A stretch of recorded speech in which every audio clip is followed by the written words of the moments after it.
2020.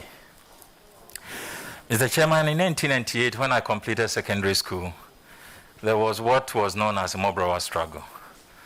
So we stayed home for 2 years. And that's when I did my first container in Kencity and started selling cement. I continued to do that while I was doing my first degree. And when I completed my national service, I moved the business to Accra at Weja Junction. It moved from J. Kumar Construction to Majak Associates Limited. And until I was called to the bar in 2013. Mr. Chairman, in 2015, I joined friends to establish a law firm in Accra called Agyapong Chambers.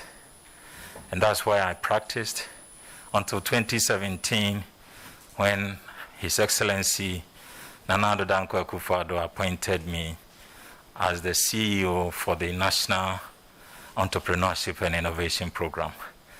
Mr. Chairman, the NEIP was a flagship program of His Excellency Nana Addo to help tackle. The mandate was to help address youth unemployment, and His Excellency gave us a seed fund of $10 million, which we leveraged under the leadership of Honorable Ibrahim Awal Mohammed, who was then the Minister for Business Development, to raise additional $100 million. Mr. Chairman, in the period, we were able to train about 45,000 business startups across the country, and we funded nearly 10,000 of them. Mr. Chairman, whilst we were doing that, we were supposed to, there's a research which I'll be happy to give you a copy from Oxfam and send Ghana and Ghana Anti-Corruption Coalition, which says that between the decade of 2006 and 2016, Ghana created 1,000 more dollar millionaires in our country. And so in 2017, when His Excellency Nana Addo came under the Ghana Beyond Aid program, our mandate from the Ministry of Business Development and NEIP was to help create the next 10,000 dollar millionaires for the economy of Ghana. And that is what we set out to do. We were particularly to pay attention to the vulnerable and marginalized group within the country: women, persons with disability, the youth, and Kayaye, as well as our friends in the Zongo communities. So we rolled out a number of interventions. We did the presidential pitch, which focused on young people between the ages of 15 and 24. They had opportunity to present their business ideas before His Excellency and got funding and technical assistance. We also did a Students' Entrepreneurship Initiative, where we set up entrepreneurship clubs in various second cycle institutions and university campuses. And when they completed, those who did well, we had a program with National Service Secretariat to post them onto their own programs when they completed university. Whilst they were receiving their national service allowances, they were developing their own businesses. So, Mr. Chairman, a number of them, we also did the presidential empowerment for women. Mr. Chairman, 6% of richest people in Ghana are women, only 6%. We needed to increase that figure to about 30%. So through the NEIP program, preparing the next $10,000 millionaires, we focused on women. Majority of our beneficiaries, over 55% were women. We did for Kayaye entrepreneurship assistance. Let's say within the period, how many dollar millionaires did you count? The target is to do 10,000, which we have already prepared them, funded them, and still guiding them. And Mr. Chairman, when I'm approved, I'm going to support the Honorable Ken Ofori-Atta, the Minister for Finance, in implementing the next $400 million, two different $200 million, one under the World Bank project and $200 million under the Obatampa Cares, to scale up these businesses that we have prepared. Were there anybody in any of us here whose constituency you can identify one or two persons as having been helped? Any of your members of the committee? I believe so. Mr. Chairman, in the third year of the program, we selected 100 from every district. So we wrote letters. We worked more with the MMDCs, who were supposed to also have worked with the MPs in the selection. We trained 100 beneficiaries from all the 265 district assemblies in Ghana. So, Mr. Chairman, I believe you can easily get confirmation from your district, and I also have the regional breakdowns of beneficiaries across the country. That's precisely the problem I want to bring to the fore. If you brought a report on this to Parliament, members here are supposed to speak to the report. But if indeed you selected people from my constituency, I'm not aware of them. Whether indeed the training you gave them, they are using it for the purpose, I do not know. Whether indeed they have become millionaires, I cannot confirm. So when you leave out members of Parliament who would look at your report and confirm or deny, then eventually your report will become bastardized on the floor of the House. So probably if you get approved, then you should want to look at even sharing information. These number of people, there are some people I would not recommend to you to give even 100 cedis to start a business because of how I know them or what experience I have of them. But they will come to you innocently and you may advance money or give them training which will go waste.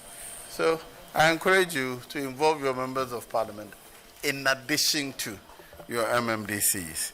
Anyway. Thank you very much, Mr. Chairman. Well here's your noted. nominee. Chairman, if you permitted me, just page 1 of the nominees CV, and I join Chairman in congratulating and wishing you well, whilst we subject you to the scrutiny expected of us as a committee. You are Dr. John Pontua Kuma. The doctor is not reflecting in the President's record, 21st April 2021. Our chairman said he did that. Then your Swiss Business School, Lausanne, Geneva, where did you study?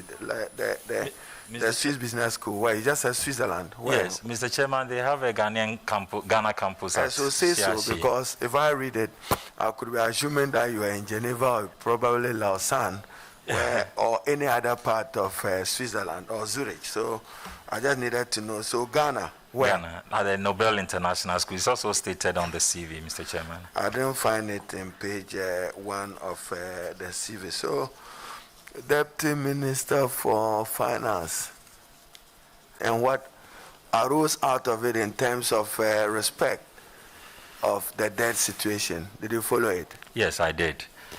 Mr. Chairman, the IMF put it at 78%. 78% in nominal numbers. What figure was put out? Mr. Chairman, I think they said 304 or something. So which one should we rely on? What has been officially published or what has been updated? Because as I understand it, the IMF was dealing with what they call misclassification and wanted to add the energy sector debt and the banking sector cleanup to it. What's your position? I see you have a doctor in business administration. Yes. What should be the proper classification in order to arrive at the true debt situation of the country? Thank you, Chair. Thank you very much, Mr. Chairman. Mr. Chairman, what happens is that the international finance institutions have different methods of reporting public debt. We have the general method, which is usually wider, and then we have the central government reporting, which is what all governments in Ghana have been using. Mr. Chairman, when you use the general government reporting, you are likely to include certain specialized contingent liabilities, like the financial sector cleanup, the energy sector liabilities, and it tend to increase the public debt figures. So the important thing is that at all times you have to disclose these liabilities. But Mr. Chairman, I think going forward, when the Minister for Finance appeared before this committee, he acknowledged that they are going to consolidate the different lines of reporting, and I believe these issues of different figures will be Chairman, may I address. find out from the nominee our fiscal deficit as a percentage of GDP? What is it as reported? Yes, Mr. Chairman, as reported in the budget was 11.7%. And is also confirmed by the annual public debt report. Chairman is noted. Chairman, in the nominee CV, Chief Executive of NEIP, during the primaries in Ejisu, did you issue out loans to delegates? No, Mr. Chairman. Did you issue out checks of 10,000 Ghana cedis? No, Mr. Chairman. Delegates? No, Mr. Chairman. You are under oath, so I'm fine. Yes, Any please. answer you are given? Yes. You didn't give out loans? No, Mr. Chairman. From NEIP? No, Mr. Chairman. Was any delegate from your constituency a beneficiary of the 45,783 you are reporting? Well, Mr. Chairman, we did district by district I say applications. from the Ejisu area, were there any beneficiaries? Yes, there were beneficiaries from How Ejisu much did you give to constituency. them and when did you give that to them? Mr. Chairman, they will be part of the regional selection, and I will not have specific numbers as to those who came with very good ideas. Chairman, also will be supported. interested in knowing the details just for Ejisu. Yes. For my purposes, because I'm studying it. Mr. Chairman, there will not be more than 10 or 15. 10 or 15. Yes, That's appreciated. Are you aware that in the dealings of NEIP with a Kenyan, I don't have the details, I've just asked for it, there was a consultant who was appointed to work with the Ministry for Business Development, and there must be a matter of contention in court. Are you aware of it? Yes, Mr. Chairman. What is involved in it? How much money is involved in it? Thank you, Chair. Well, Mr. Chairman, there was a question of appointing a PSIP, which is the private sector implementation partner. You said PS, so what does the S stand for? PSIP, Private Sector Implementation Partner. Thank you. For the NEIP program.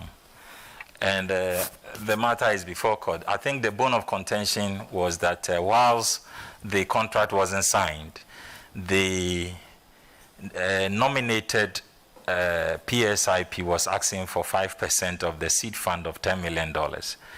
And our position was that you have to earn it. You have to be, if you're a private person, you have to go and raise additional $100 million as directed by the president and take your commission. But you don't take commission from the seed fund that has been put there and provided by government. And he insists on taking directly from the seed fund. So this is a matter before court, Mr. Chairman. It's appreciated. Once you say court, Chairman will refer me to standing orders. So we are closely monitoring it, and we're interested in its outcomes, because conspicuously lost until we drew attention to it was in the handing over notes of the Ministry for Business Development. Yes, Mr. Chairman. And back to what Chairman raised, you see, fairness and ensuring that every Ghanaian is entitled to the benefits under the Constitution. If you ask, for instance, beneficiaries in Bekwai or in Asawasi or in Sandima or in Zayure, in Tamale North or in Dansuma, we probably may not be able to know, and we may see, not accusing you, a discriminatory trend of only a section or a few having access to this benefit, which must go to every other person. So what Chairman was telling you is that the distribution must reflect the political constituencies. Chairman, I'll end it here if you permitted this as warm up. And the Minister for the Economy, in my view, is a Minister for Trade and Industry. How to stimulate the growth of the economy. What ideas do you have on 1D, 1F? The President wanted to address unemployment. He wants to create industrialization. It's become more of another Tema Accra concentrated initiative. What do you have to say to that? Thank you, Chair. Yes, Mr. Chairman, district industrialization of our country is key, and the idea of one district, one factory is to be able to add value to our agricultural resources, and not just agricultural, mineral resources and all other resources that we find in our various districts. Mr. Chairman, as we speak, I'm reliably informed that about over 230 of these factories are in various stages across the country. It is still for the excessive borrowing. Now, at the time, the excuse for the borrowing had to do with capital expenditure, because as at that time, the government was pointing out to major hospitals like the University of Ghana Hospital, they were pointing to Ridge Hospital, we're pointing to Terminal 3, we're pointing to the Kaswa overpass, and so on and so forth. Now, within 4 years, the debt stock increased by 139% within 4 years. Many have argued that much of this borrowing went into consumption, and that your government is not better managers of the economy after all. What do you have to say about that? Yes, thank you very much, Mr. Chairman. The issue of our public debt is of concern to every Ghanaian. And in most cases, when we raise these questions, people want to be able to see what we have done with the borrowing. And so I perfectly agree that my honorable brother is asking why we seem to have added on to our public debt. Mr. Chairman, we are in 2021, and before 2020, we saw that consistently we were managing our economy well until COVID struck in 2020. And if you look at the even the regional averages of our public debt, which was about 50% in the ECOWAS sub-region, it has shot up to 70% on the ECOWAS averages. So that should tell us that something unusual has happened in the past 1 year. And it's not only even to do with Africa. America had to create about $1.9 trillion to support their economy. So everywhere, every country is adding on to their debt because of the peculiar COVID problem that we faced in our country. So I perfectly agree with you. We have all just received the annual public debt report about our country. And indeed, the figures have shot up as everywhere else in the world.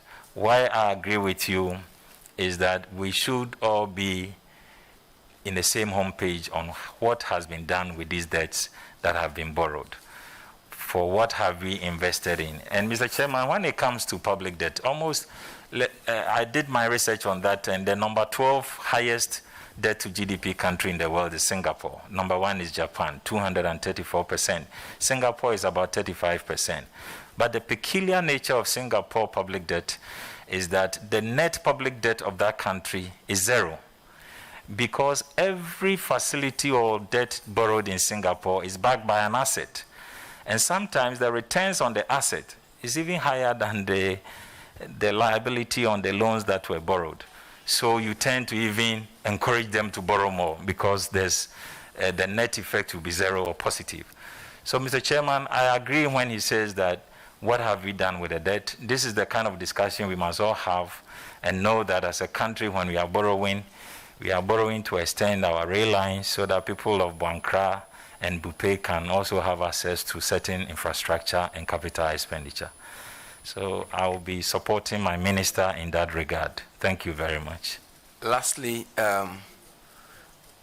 there are some concerns with BOG, the Bank of Ghana staff, and the concerns have to do with people who entered, or say junior staff who entered into the Bank of Ghana with qualifications, with lower qualifications like either the WASI or the SSSCE certificate.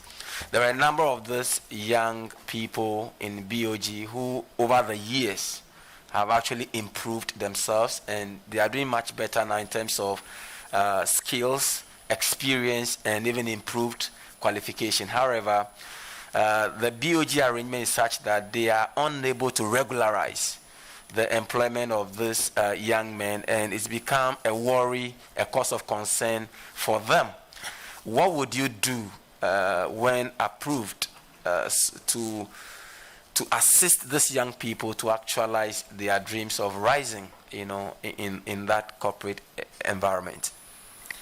Thank you very much, Mr. Chairman. I must say that BOG is an independent institution established by the Constitution of Ghana. So maybe as a ministry, we can hardly direct on their internal policies. But you can assist. Yes, if it's by way of advice, I think that problem is not peculiar to BOG. We have people who have entered our security services with BEC certificates and SSCE, and in time they have upgraded themselves with degrees and even masters, but unfortunately they are not able to regularize in those institutions, and I think it's a huge challenge. So this is something that maybe we in Parliament should pick it upon ourselves to also influence decisions in such institutions. Thank you very much, Mr. Chairman. Honorable Jerry. Thank you very much, Honorable Chair. Congratulations, Honorable Nominee. Thank you very much. A huge cash cow is lying fallow, and I'm referring to the Marine Drive Development Project. It is the development of all that piece of land starting from Osu Castle to Baden Power. It's been the dream of previous governments. It wasn't until the time of Excellency John Dramani Mahama that it saw the light of day. In your budget, 2020 budget, reference 776, with the chairman's kind permission, I quote, "A special purpose vehicle was constituted to speed up the implementation of the Marine Drive Tourism Investment Project. The project, worth $1.2 billion is expected to create about 600,000 jobs. It is amazing that in the 2021 budget, nothing of this was mentioned. If you are giving the nod, what will you do to let this happen? Thank you." Thank you very much, Mr. Chairman.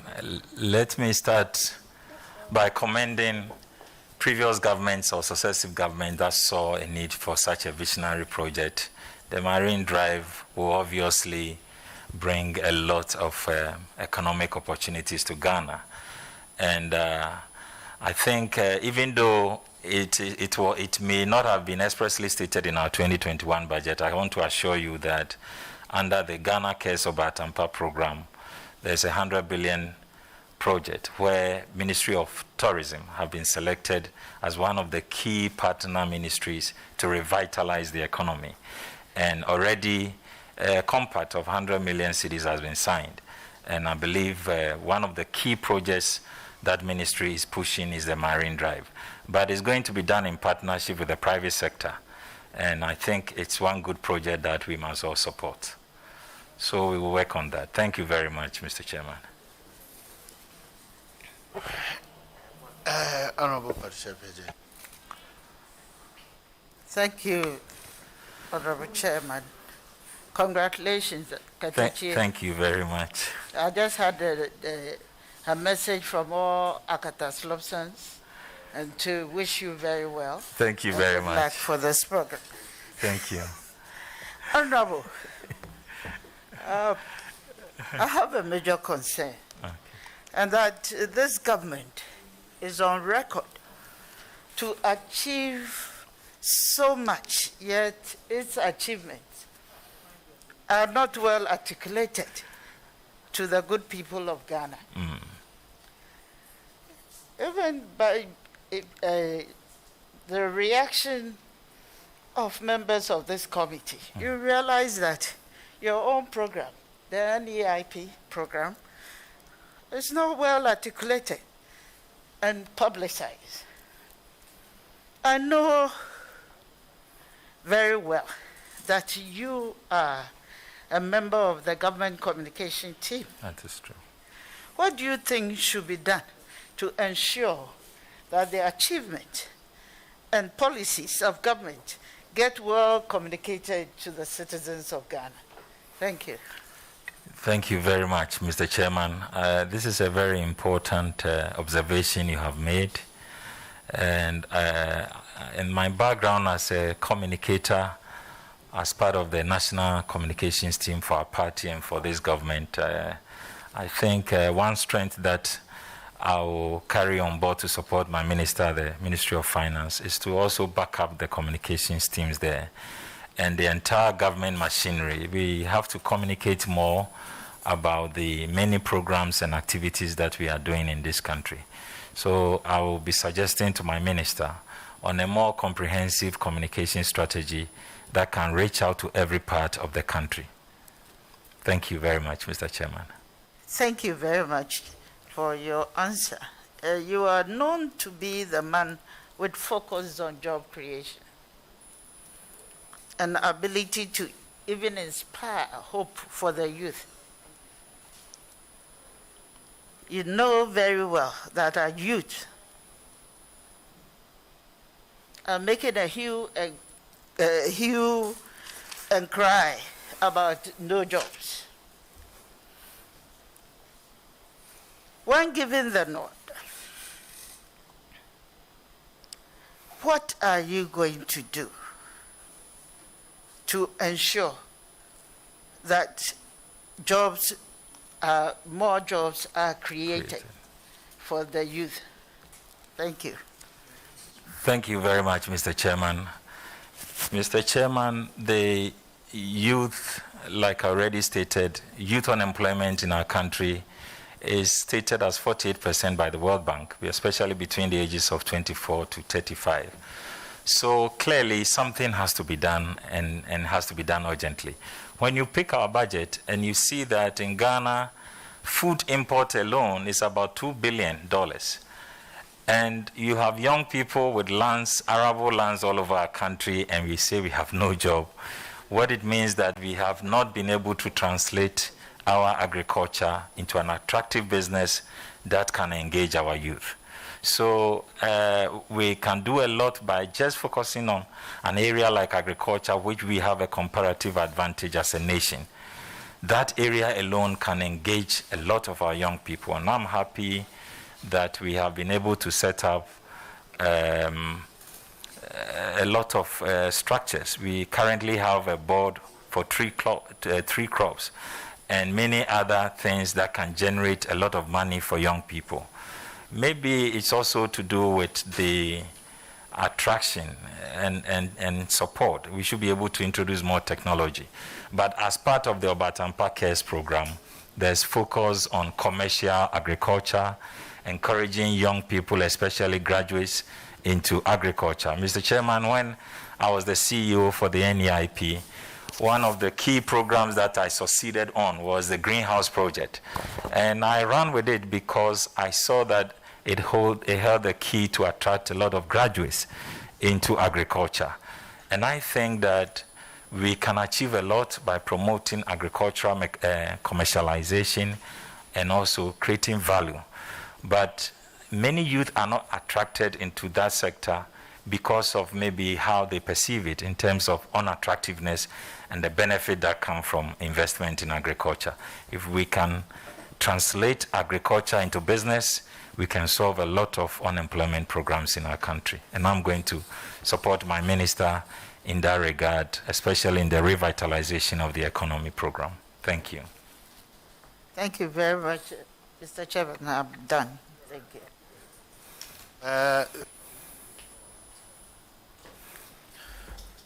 Right, thank you very much, Mr. Chairman. Honorable nominee, John Kumar, congratulations to you. Thank you, my brother. Yes. Just like Sosu, we have been in the business of representing our generation for some time. Thank you. And I wish you well. Thank you, sir.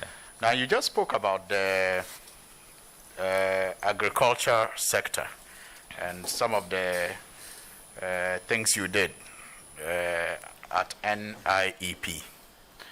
Earlier, you also addressed the question of borrowing and debt accumulation, and the need for us to ensure that there's proper accountability as far as what the borrowed funds are used for. Now, my question relates to perhaps an attempt by the regime that you belong to, the NPP regime, to showcase what some of the debts had been used for, which unfortunately, in my view, went wrong. It has to do with the greenhouses that you introduced. I have with me here the publication of the Network Herald newspaper. Okay. In fact, the Herald newspaper, not Network Herald, the Herald newspaper. That captures it very well. Okay. Akufo-addo hijacks Mohammed's greenhouse project and names it after himself. Oh. When my brother was speaking, he talked about how, even though a lot of criticism went into the borrowing of President Mahama, he had the infrastructure to show for it. Now the question is, you at the NIEP organized an event at which the president commissioned some greenhouses at the Dewenya irrigation area and many other places. In fact, one of it was named after the president. Yeah. Meanwhile, I have with me here the daily graphic of 2017, February 2017, 27 February 2017, where it was carried under the headline, Yes Turns to Greenhouse Revolution. And the full story with pictures was captured on pages 46 and 51. And you have the then Yes boss, Ms. Hagler, featured with pictures of these greenhouses. That's Chairman, I'm sorry to. Yes, provide the details. Was yes. Thank you. It was Youth Enterprise Support that became NIEP after you took over. So this publication was done before even you were sworn in as CEO of the NIEP. This publication had those greenhouses that were done, but for time could not be commissioned by the then president. How come? In fact, I have pictures of when the construction started and when it got finished. How come you annexed that project and instead of give credit to President Mahama, you ended up getting the current president to name it after himself, as if that was supposed to show the people of Ghana the projects that the borrowed funds that he supervised have been used for? Thank you very much, Mr. Chairman. First of all, let me state that the Herald newspaper got it wrong. But let me also acknowledge the role that His Excellency, the former president government, played in helping to make down payments for the greenhouses. But the construction and its execution started under President Nana Addo Dankwa Akufo-Addo. In fact, the daily graphic date you have quoted must be in February 2017. Mr. Chairman, I got my appointment letter on 28 February 2017. But His Excellency asked me to start work in May 9 so that the then CEO who had taken delivery of these greenhouses could complete the first phase of 12 greenhouses. So the commencement of the greenhouses started with President Akufo-Addo, albeit under the previous CEO, and I was asked to wait for her to complete the first phase. Mr. Chairman, I thought that we will be commending President Akufo-Addo for his patience and helping to ensure that a good initiative like that was going to be preserved and continued. So for him to be lambasted for hijacking and being called all kinds of names, I'm very surprised at that. Mr. Chairman, when I took over, Ms. Helga had done the 12 greenhouses. I continued to 75 and expanded it to 5 different regions. And then also we brought additional facilities like the Nana Akufo-Addo Center for Entrepreneurship and Innovation. It is an Mr. Chairman, with permission, I have the records that show that this particular project was contracted to Envirodome University of Ghana, a Ghanaian company, in April 2016. They commenced operations or putting up these greenhouses in June 2016. They commenced in June 2016, and yes, by February 2017, at least 20 of them were in full operation, with about 75 at various stages of completion. No. So it's not entirely correct. It's not correct at all when you say it was done under Nana Akufo-Addo. No, Mr. Chairman. I think the June date you have there was a pilot greenhouse to show to the government that it was workable. And even that one, I think they used this in Gulf, not the Envirodome. It was when the Envirodome domes arrived, we were already into 2017. And like I told you, His Excellency asked me to delay in resuming my office for the first phase to be completed, even though I had my appointment letter. So the commencement of that project started with President Akufo-Addo, even though the procurement processes had started under President Mahama. And like I said, it's a good project. So we continued with it. We built an estate. We built residential facilities with multi-purpose pitches. So the residential facility, which also served as the Center of Excellence for Entrepreneurship and Innovation, is what we named after President Akufo-Addo. We started the drawings, the designing, the execution, and the completion. It had nothing to do with the previous arrangement. So, Mr. Chairman, yes, we should also not be quick to claim, credit for something we all initiate. I remember President Kufuor started loans and funding arrangement for the Eurogate projects, the hospitals, University of Ghana Hospital, and various district hospitals, which now President Mahama and NDC government take credit for because they executed the project. So these things, somebody has to start, another has to complete. Honourable members, sitting here as chairman, I want to say that whoever started what, Ghana paid for it. Yeah. Let's move on. Yeah. Once the project is in place for Ghanaians. We should take honor in it. Mr. Chairman, that's a very fair advice, except to say that when there is a deliberate attempt to portray one of being incompetent and doing nothing, then it becomes appropriate to state let's the move on. We will have the political platform for making. Mr. Chairman, this is also a political platform. This one is for it's also a vetting, political please. platform. We are politicians here. This is a political Please, platform. let's do the vetting. But I agree with you, Mr. John Kumar, that we should not all be quick to take credit, especially when we all contribute to the advancement of this country. In the same breath, we should not also be quick in condemning each other the way we do. And maybe just to conclude, perhaps we must go back to the President Mills example of inviting President Kufuor to cut sword when the N1 project was done, to commission, thank you, when the N1 project was done, simply because the funds were secured by President Kufuor and the job was executed by President Mills. I thank you and I wish you well. Mr. Chairman, maybe President Mahama didn't continue that culture when he commissioned the University of Ghana Hospital. He should have invited us, then we would have invited him too. Thank you very much, Mr. We started the procurement. Honorable Yawama, young men, you have a platform for doing that. Now, with the old men, we are tired of these arguments. Yes. Thank you very much.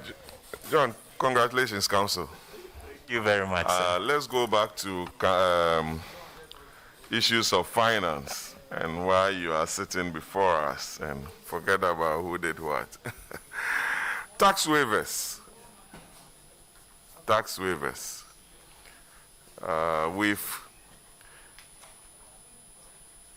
Tax waivers are governed by the Constitution. And I think from Article 178 thereabout gives Parliament the power to give waivers to companies or entities who the state contracts to undertake certain activities, or there could be some advantages to companies, especially under the 1D1F program. But there's a school of thought that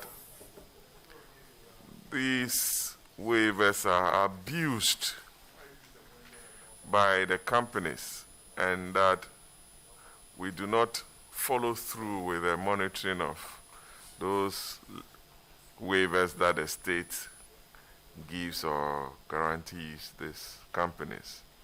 Do you think we've performed creditably as a country by monitoring those entities who've been given those tax waivers? MPS, for example, in Tema, was given a tax waiver of over $800 million. It's not MPS. Next week, our committee will be presenting some reports on some companies that will be operating under the 1D1F program. It's an area that I want you to address us on and give us the assurance as to how you will help your minister or assist your minister to monitor companies that your ministry will be forwarding to us. Thank you very much, Mr. Chairman. It is true, tax waivers are sometimes one of the strategic tools to attract investment into the economy. But in all cases, tax exemptions constitute loss of government revenue. And so we should use it mindfully and efficiently. And our monitoring and auditing processes has to be strengthened so that we are able to make sure, in fact, in some instances, some companies with tax waiving rights even transfer some of these rights in back underhand dealings. And all these things lead to loss of revenues to government. So I agree with you that we have to ensure that the status of these tax exemptions are not transferable. We also have to make sure that the post-audit of companies that are granted some of these exemptions are properly audited to ensure that they follow through the rules as was exempted by government. And when you allow other individuals to participate, you kind of spread the risk from government being the owner to other people becoming shareholders, which also help to improve on its efficiency and performance. So instead of government maybe going to look for money either to borrow or tax the people to invest, it is a good idea to list such companies on the stock exchange and encourage private participation in the management of those companies. Thank you, Mr. Chairman. Chairman, that leads me to my last question. If you drive on the Malam Kaswa Road, you find a very huge billboard to your right. I think Wija Junction. Are you a co-founder of a church? Yes, Mr. Chairman. My wife is an apostle of Disciples of Christ Ministry. So I am official Asafu Papa. Oh, I'm asking if you are a co-founder. Didn't hear that part. What is it? Official what? Asafu Papa, father of the All right, church. father of the church. Yes, Mr. Asafu Mame, Asafu Papa. Yes, the opposite of Asafu Mame is Asafu Papa. Really? It's not on your CV. Mr. Chairman, it is at I think the last page, or not written as Asafu Papa, but as the board chairman for the church and the legal advisor.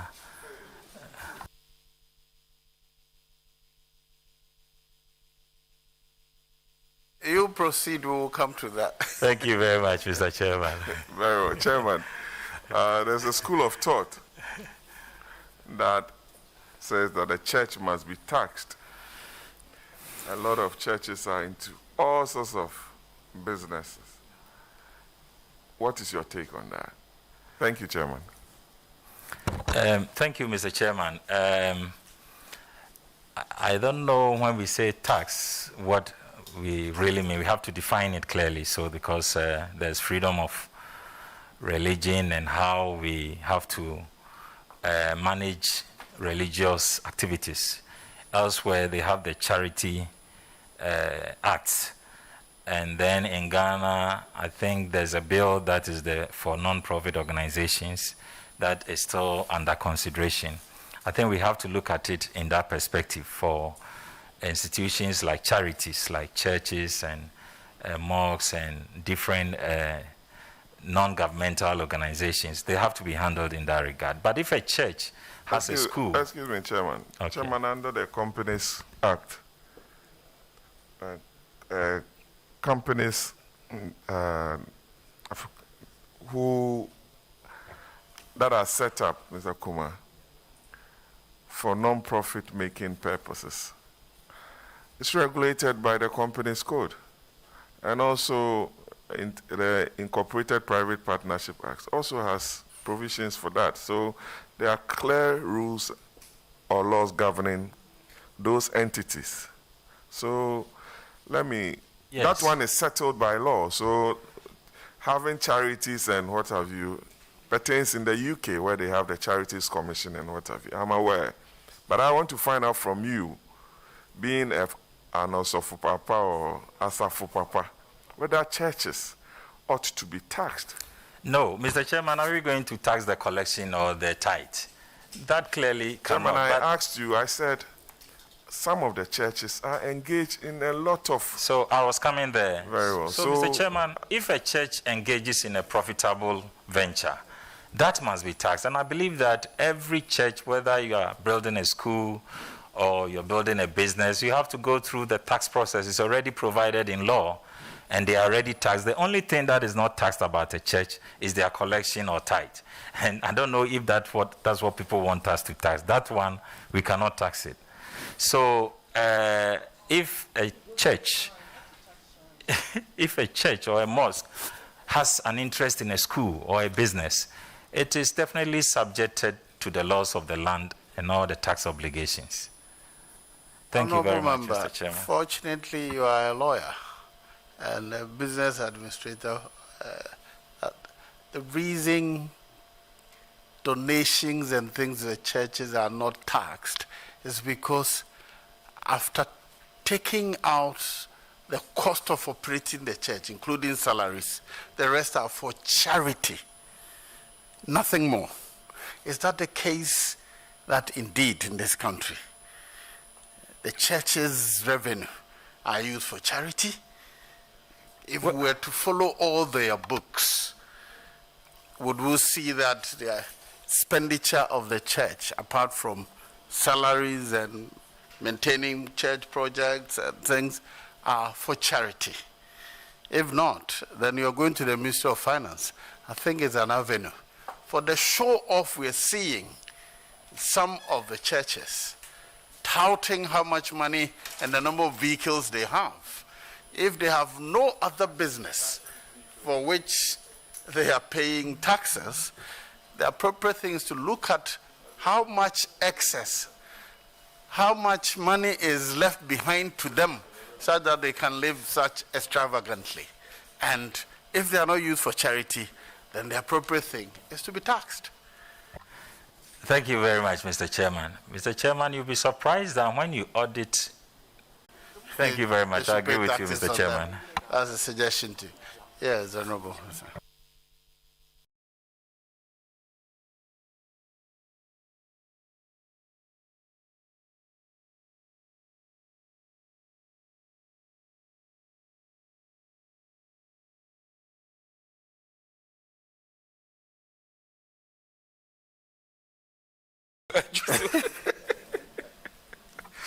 Mr. Chairman, he was one of the lead lawyers on campus when I was a student, Honorable Agaga. Honorable Kuba. Oh, Mr. Chairman, the Honorable OB is calling me so-called Lord, properly so-called. 2 days ago, the President launched a national security strategy for our country. And one of the highlights of the strategy is the need for us to establish a security fund to, as it were, make the issue of a lack of funding for the retooling of our security agencies a thing of the past. Now, as you head to the Ministry of Finance, would you give this committee your commitment that once you arrive there, you partner with the likes of Honorable Abena Osari to advise the Honorable Minister to implement the establishment or see to the establishment of the fund as a matter of urgency, given the emerging threats that we're faced with? Our security agencies need to be ready for any eventuality. The other day, 130 people were massacred in neighboring Burkina Faso at the hands of terrorists. That is a neighboring country. So, Honorable Kuma, can you give us your commitment? I wish you well. Thank you. Mr. Chairman, I give you my firm assurance. I'm going to work with my Honorable Minister and my sister, Abena, and to make sure that the vision of His Excellency Nana Akufo-Addo in keeping security of our state is maintained. We are going to work hard to achieve that. Thank you very much, Mr. Chairman. Yes, Nilante. Mr. Chairman, permit me to congratulate my junior brother. We went to the same basic school, Sunyani Rapi Preparatory School, and I'm happy that he's following the footsteps of some of the illustrious children of that school in the country. Thank you, Senior. Oh, like the late Deborah and the rest. Mr. Chairman, my concern is about the informal sector.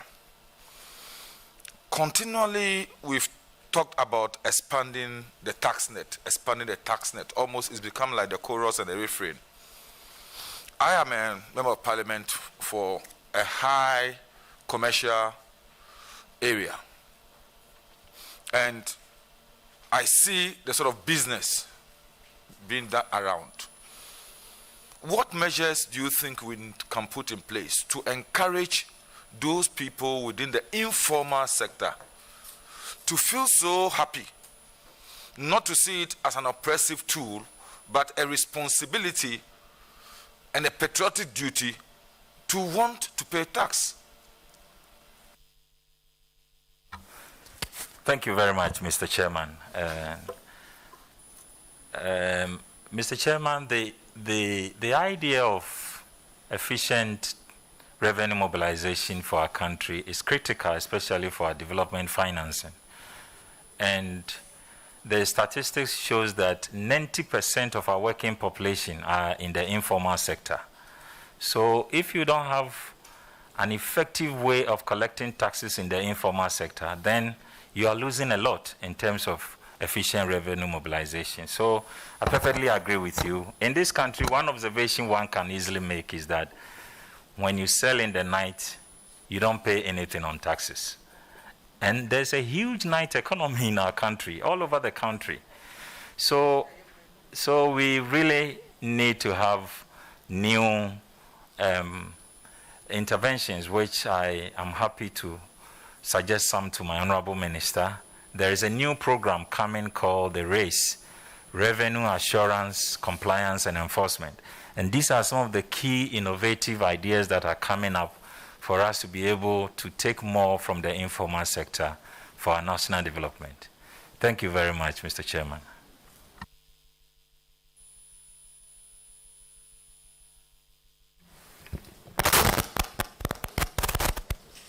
Thank you, Mr. Chairman.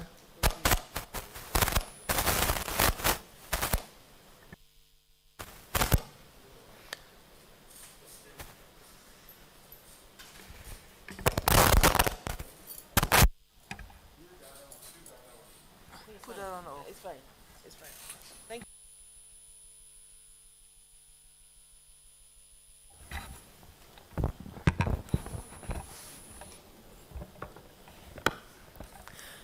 Thank you very much.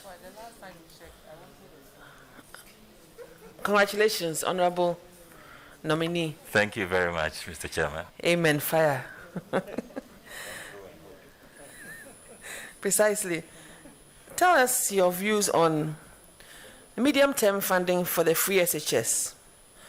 How do you propose financial sustainability for such a program, aside from bonds, and more bonds? Thank you. Yeah. Thank you very much, Mr. Chairman.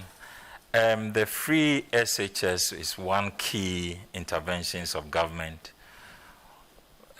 First of all, Mr. Chairman, to help address the problem of inequality in our country when it comes to access to education. So whether you are a child of the rich or the poor, you should have access to quality education in our country. The fears many have expressed has been the sustenance on the financing of the free SHS program. Mr. Chairman, I think it is tied to our oil revenues.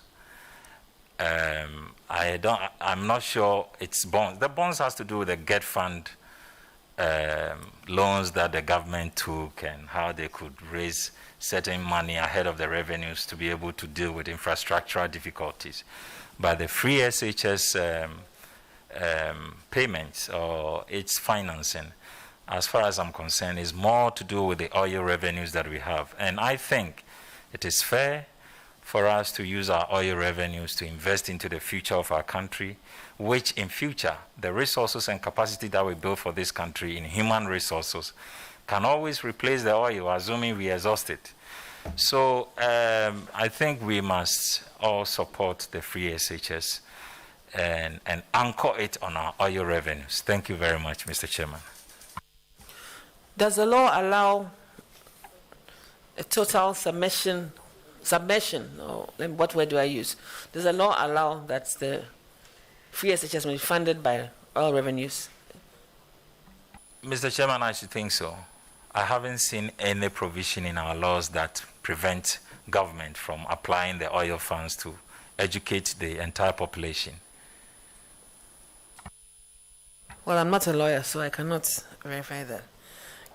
In your stay at the NIEP, you indicated that there were about 100 applicants per district. It is very easy, and we're a bit controversial here. We tend to do a selection with a bit of a political bias. As a leader in my constituency, I've not heard one person from my district saying that they were part of this program. So I'll investigate it. Investigate, yeah. I'll investigate it and get back to you on that, because I think that now dovetails into the bigger Ghana Cares or Batampa program. Yes, yes. What would be my take, my constituency's allocation? For example, a program that I am trying to initiate as a member of parliament in the area of tourism, which I know would benefit the community. Okay. Thank you. But Mr. Chairman, let me say that my role as CEO for the NEIP program was to ensure fairness, objectivity, equal access to every business idea in our country. In fact, our mode of operation was such that the 45,000 we trained, first year we received online applications from 7,000. Every one of the 7,000 was trained, so it doesn't matter where you are coming from.